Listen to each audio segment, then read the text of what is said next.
بسم الله الرحمن الرحيم. السلام عليكم. اليوم 10/4/2025 لقي أحد منتسبي أمن جامعة تكريت مصرعه على يد أستاذ جامعي خلال محاولة عنصر الأمن الإطاحة بممارسات غير أخلاقية للأستاذ داخل عجلته مستغلا طالبة كانت بجانبه.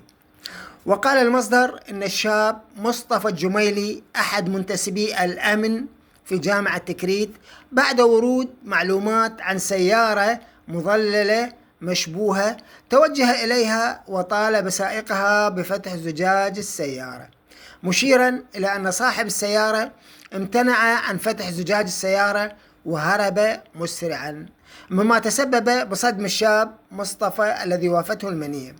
وأوضح أن السيارة كان يقتادها أستاذ جامعي في كلية التربية الرياضية في جامعة تكريت، وبجانبه إحدى الطالبات التي يحاول أن يبتزها بحسب المعلومات الأولية، مشيرا إلى أن هذا الدكتور لديه سوابق في ابتزاز الطالبات.